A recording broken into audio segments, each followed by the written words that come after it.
Dear students, welcome to my channel The English Teacher. And as you know, earlier we had discussed for class 9 textbook Behave. The chapter was second and the part was first, which title name was Evelyn Glennie listens to sound without hearing it. And today we will go for the same lesson and the part will be second. And today's title name is the shehnai या Bismillah Khan. Okay बच्चों, तो आज हम class 9 की जो beehive text book है उसका हम सेकेंड चैप्टर का पार्ट 2 स्टडी करेंगे। ओके, उसको लर्न करेंगे।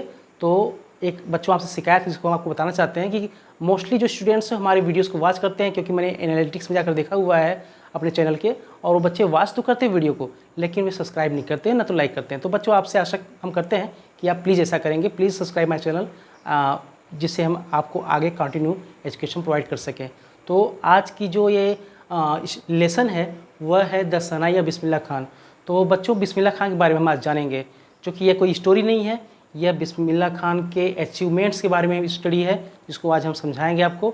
तो पहले हम ये बता देना चाहते हैं बच्चों कि बिस्मिल्लाह खान का नाम शायद ही कोई स्टूडेंट ऐसा होगा जिसने न सुना हो। He was a great musician. तो शहनाई वादक थे, वे महान संगीतज्ञ थे, शहनाई वादक थे। और ये जो बिस्मिल्लाह खान हैं, इनको हम कभी कभी उस्ताद बिस्मिल्लाह खान के नाम से भी जानते हैं, और कई लोग तो उनको खान साहब करके भी बुलाते हैं। भारत रत्न जो सर्वोच्च नागरिक सम्मान है इन्होंने अचीव किया हुआ है, जो इनको 2001 में दिया गया था इंडियन गवर्नमेंट के द्वारा। तो आज हम जानेंगे बिस्मिल्लाह खान की इस लेसन में उनके बारे में क्या कहा गया है आपके इस टेक्स्ट बुक में। तो चलते हैं, क्योंकि हमने उसको पॉइंट्स वाइज लिख दिया है यहाँ पे, ताकि आपको ये अच्छे से बच्चों समझ में आ जाए, ठीक है, लेसन को। तो हम चलते हैं इसके पॉइंट वाइज। फर्स्ट जो यहाँ पॉइंट है, हिस्ट्री ऑफ शहनाई। तो चूँकि आपकी जो स्टोरी चालू होती है इसमें पहले उसकी हिस्ट्री के बारे में बताया जाता है। शहनाई जो एक इंस्ट्रूमेंट होता है, जो एक वादन यंत्र होता है म्यूज़िक का, वह क्या है इसके बारे में बताया गया है। तो बच्चों इसकी जो हिस्ट्री है, एक्चुअली क्या था कि जब पहले द क्रूल एम्परर, जिसको हम निर्दयी ही बोल सकते हैं, उस सम्राट को, मुग़ल सम्राट था औरंगजेब। तो औरंगजेब जो था उसने अपने दरबार में उसका एक म्यूज़िक इंस्ट्रूमेंट, उसके जो म्यूजिशियंस थे वो बजाते थे, उसका नाम पुंगी हुआ करता था। तो पुंगी का जो साउंड होता था बहुत ही श्रिल था, और मतलब ये नॉइज़ मेकर था, ठीक है, बहुत शोर करता था। इसकी आवाज़ कर्कश थी, जो सुनने में बड़ा ख़राब लगता था उसकी साउंड। वह सभी लोग उसको बहुत ही नापसंद करते थे, उसकी आवाज़ को सुनना। तो क्या किया औरंगजेब ने, क्योंकि उसकी जो आवाज़ थी अच्छी नहीं लगती थी, तो कर्कश लगती थी, तीखी लगती थी। तो क्या किया उसको औरंगजेब ने कि उसको बैन कर दिया। उसने उस इंस्ट्रूमेंट पर उसने प्रतिबंध लगा दिया, अपने दरबार से उसको हटवा दिया, ठीक है। तो पुंगी अब वहाँ पर बसता नहीं था औरंगजेब के शासन में। फिर उसके बाद क्या हुआ कि एक नाई हुआ करता था, बार्बर, जिसको नाई कहते हैं। तो बार्बर था, उसने क्या किया कि उसने एक नेचुरल हॉलो स्टेम लिया, जो ऐसा तना लिया जो अंदर से खोखला था। उसने क्या किया कि उसने कुछ इसमें इम्प्रूवमेंट करना चाहा, ताकि वह इंस्ट्रूमेंट यानी कि म्यूजिकल इंस्ट्रूमेंट के रूप में तैयार कर सके। तो उसने ऐसा किया। उसने क्या किया कि उसको बनाया, उसने उस नेचुरल जो हॉलो स्टेम था उसने उसमें 7 होल्स किए, ठीक है। 7 होल करने के बाद क्या किया उसने कि उसने क्लोजिंग और ओपनिंग करने के साथ साथ उसकी जो सुर थी, उसकी जो साउंड थी, उसने निकालने का प्रयास किया। तो जब उसने इसको बजाया तो इसका जो साउंड था बहुत ही प्लीजेंट निकला, ठीक है, बहुत ही अच्छी साउंड निकली। तो लोगों ने इसके साउंड को बहुत सराहा, पसंद किया। तो चूँकि यह एक नाई था, तो सबसे पहले इसने इसको रॉयल चैम्बर में प्रस्तुत किया। रॉयल चैम्बर का मतलब रॉयल्टी में, शाह के सामने, जो शाही परिवार था, शाही कमरे थे, उसमें इसने कोर्ट में इसने बजाया। तो चूँकि शाही परिवार के सामने बजाया गया और एक नाई के द्वारा बजाया गया, तो इसका नाम शहनाई पड़ गया, ठीक है। ऐसी कहावत इसके बारे में कही जाती है। तो यह था हिस्ट्री ऑफ शहनाई, ठीक है। तो हम देखेंगे सेकेंड जो पॉइंट है, इसको समझते हैं, बिस्मिल्लाह चाइल्डहुड। बिस्मिल्लाह खान का बचपन कैसा था। तो बिस्मिल्लाह खान जो थे ना, वो एक बात आपको ये क्लियर कर देना चाहते थे कि ये जो शहनाई होती है, एक्चुअली ये बहुत मांगलिक समझी जाती है। मांगलिक का मतलब इसको शुभ अवसरों पे बजाना पसंद किया जाता है, जैसे शादी विवाह, पूजा पाठ, ठीक है। तो ख़ास तौर से इसको नॉर्थ इंडिया में मंदिरों में बजाया जाता है, और शादी के अवसरों पर बजाते हैं। इसको बजाने से लोग कहते हैं कि मंगलकारी जो रिजल्ट्स होते, परिणाम मिलते हैं, मंगल यानी शुभ होते हैं। तो इसलिए ये नॉर्थ इंडिया में काफ़ी पॉपुलर है ये इंस्ट्रूमेंट, ठीक है। तो अब इसको हम बताएंगे आपको कि इसको जो है क्लासिकल स्टेज यानी शास्त्रीय स्टेज पर लाने का श्रेय सिर्फ और सिर्फ बिस्मिल्लाह खान जी को ही जाता है। उन्होंने इसको शास्त्रीय यानी कि क्लासिकल स्टेज पर इसको लेके आए और पूरे वर्ल्ड में इस इंस्ट्रूमेंट का नाम रोशन किया। ठीक है, आगे चलते हैं बच्चों। देखिए इसमें जो बिस्मिल्लाह खान का चाइल्डहुड है तो इनके बचपन के बारे में, तो जब ये 5 वर्ष के थे, when he was about 5 years old, तो ये क्या करते थे, बिहार का एक डुमरांव नाम का इलाका था, तो डुमरांव में एक तालाब के जो है किनारे गिल्ली डंडा खेला करते थे। ठीक है, ही used to play gilli danda near a pond इन डुमरांव, तो वहाँ पे गिल्ली डंडा खेलते थे। और वहीं पर एक पास में मंदिर हुआ करता था, तो उस मंदिर में मंदिर का नाम भी था बिहारी जी टेम्पल, वहाँ पर ये जाते थे और वहाँ पर ये भोजपुरी चैता नाम का एक गीत होता है उसको ये गाते थे। तो वहाँ उनको 1.5 किलो का एक लड्डू मिलता था खाने के लिए, कब, at the end of the song. ठीक है, तो जब वो सिंगिंग कर लेते थे तो उनको एक बड़ा सा लड्डू मिलता था 1.5 किलो का, जो कि वहाँ के लोकल जो महाराज होते थे उनकी तरफ से दिया जाता था। तो ये था उनका बचपन। ठीक है, 5 वर्ष के काल में।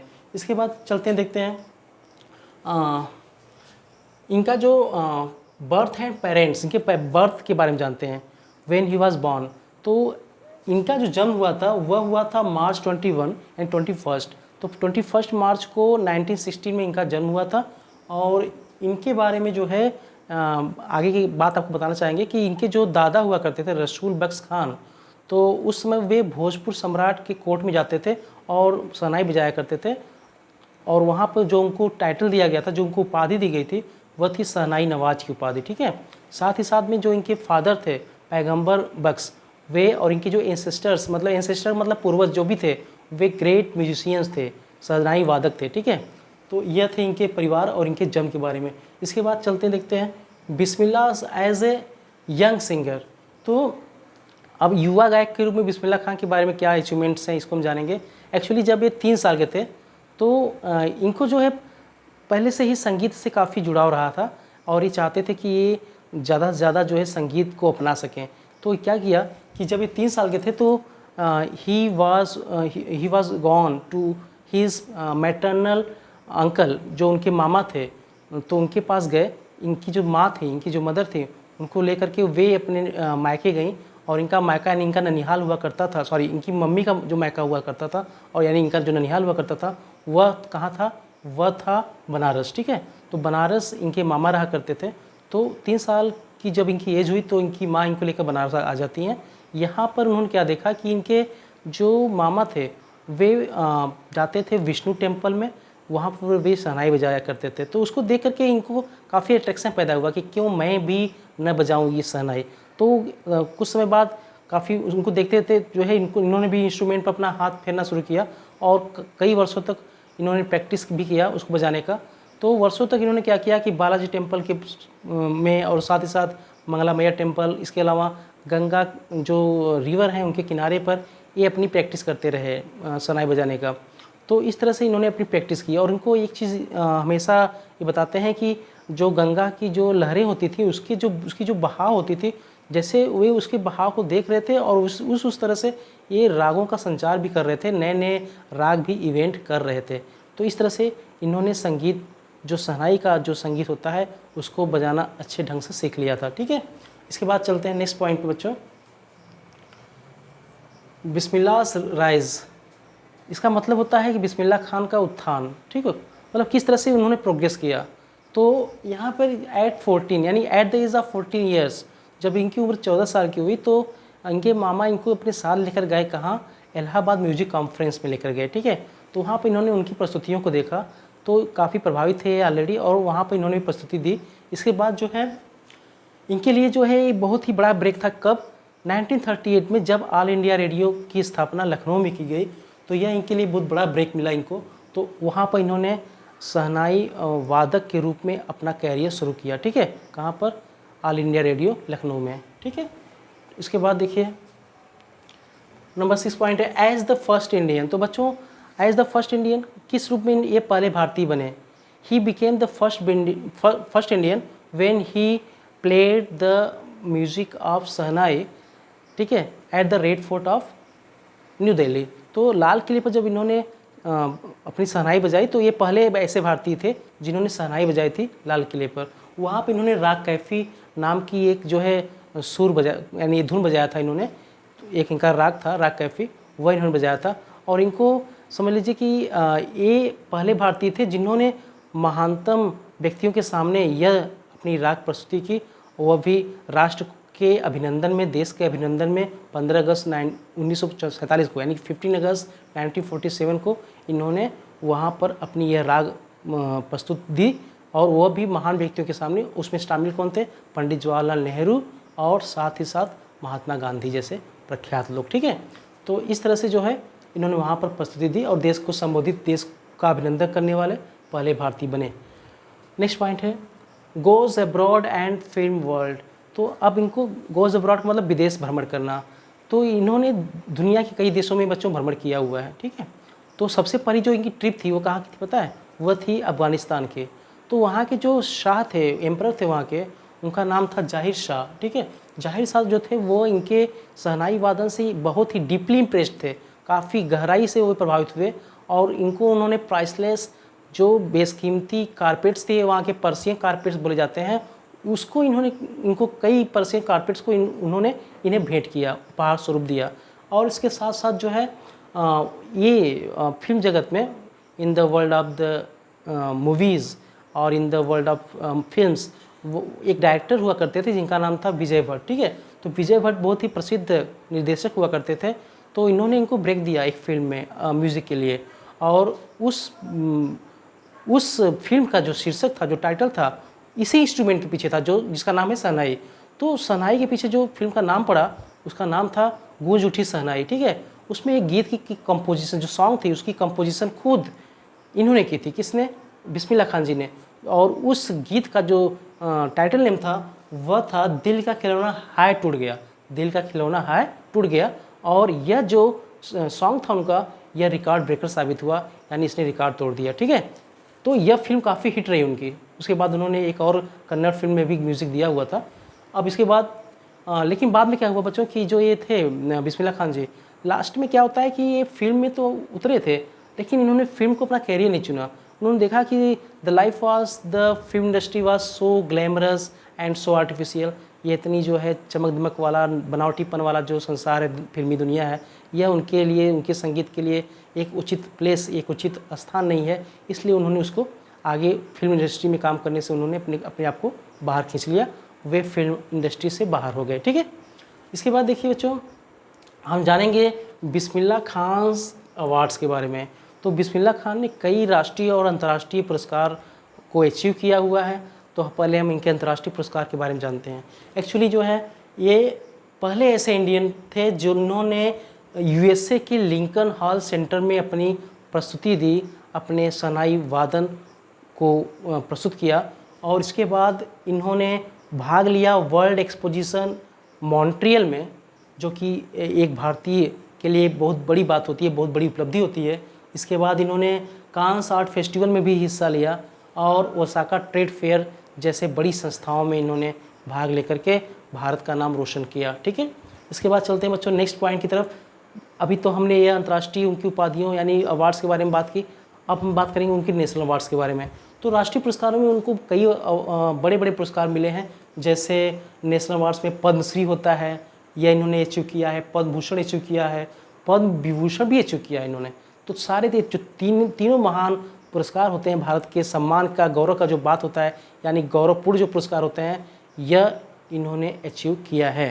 ठीक है, इसके बाद बच्चों आगे बढ़ते हैं 9th पॉइंट की तरफ, भारत रत्न अवार्डेड। तो this is the highest civilian award in India. ये सर्वोच्च नागरिक सम्मान होता है बच्चों, भारत रत्न, जिसको इन्होंने अचीव किया 2001 ईयर में। और इसके बाद जो है इन्होंने आगे हम बढ़ते हैं, his love for his roots. Roots क्या होता है? जड़ होता है। तो ये जो थे बिस्मिल्लाह जी यानी खान साहब, इनको अपने जड़ों से बहुत अधिक लगाव था।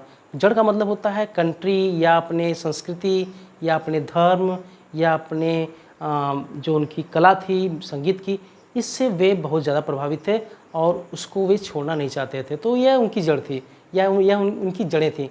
तो अब हम बात करते हैं कि किस तरह के जड़ की बात एक कर रहे हैं।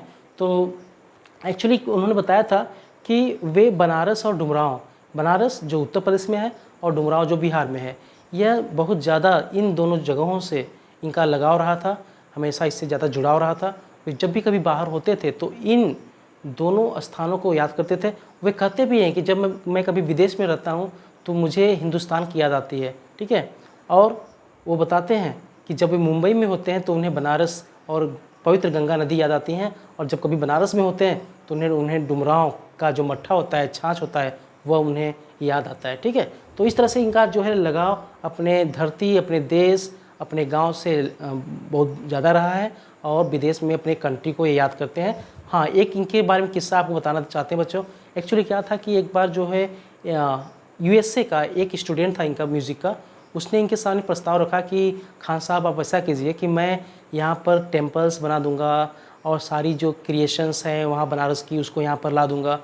देखने में लगेगा कि आप बनारस में ही बैठे हैं, तो आप यहीं पर बस जाइए और यहाँ पर उस जो स्कूल में बनाऊँगा उस म्यूज़िक स्कूल का आप हेड बन के रहिए, प्रमुख यानी कि मुखिया बन के रहिए, आप चलाइए उसको। और साथ ही मैं यहाँ पर सारे जो वहाँ के लैंडस्केप्स होते हैं, जो भूदृश्य होते हैं बनारस के, मैं यहाँ पर प्रस्तुत कर दूँगा। तो उस पर जो है खान साहब ने एक बहुत ही मज़ेदार जवाब दिया था। उन्होंने कहा था कि बेटा ठीक है, मैं तो यहाँ पर रह जाऊँगा, लेकिन क्या तुम बनारस की जो पवित्र गंगा नदी है, क्या तुम उसको भी बहाकर यहाँ पर ले आ सकते हो? तो इस तरह का इनका जुड़ाव, इस तरह का इनका लगाव और प्रेम बनारस के साथ रहा है। इसके बाद बच्चों चलते हैं नेक्स्ट पॉइंट की तरफ। His life a great example, यानी उनका जो जीवन है वह परफेक्ट या कंप्लीट उदाहरण है, महान उदाहरण है। किस लिए? हम बता दें आपको, रिच कल्चरल हेरिटेज के लिए, यानी कि समृद्ध सांस्कृतिक विरासत के लिए। अब आप इसी बात से समझ लीजिए कि उनकी जो सांस्कृतिक विरासत थी वह इतनी समृद्ध थी कि वे प्रसिद्ध काशी विश्वनाथ मंदिर में प्रत्येक सुबह शहनाई वादन करते थे, और इस तरह से उन्होंने इस संस्कृति को नहीं छोड़ा जिसके लिए लोग कहते हैं कि हिंदू अलग होते हैं या मुस्लिम अलग होते हैं। यह उनके लिए महत्वपूर्ण नहीं था, उनके लिए महत्वपूर्ण था उनका संस्कृति, उनका देश प्रेम और उनका संगीत। तो इस तरह से हम समझ सकते हैं कि महान शहनाई वादक उस्ताद बिस्मिल्लाह खान जी हमारे लिए प्रेरणा के स्रोत हैं, और साथ ही साथ उन्होंने हमें जो दिया है, जो गौरवान्वित किया है विदेशों से लेकर देश के अंदर तक या देश से बाहर तक, तो हमारे लिए एक बहुत ही बड़े सम्मान की बात होती है। ओके बच्चों, have a good study with your own labour in the subject. Okay, bye.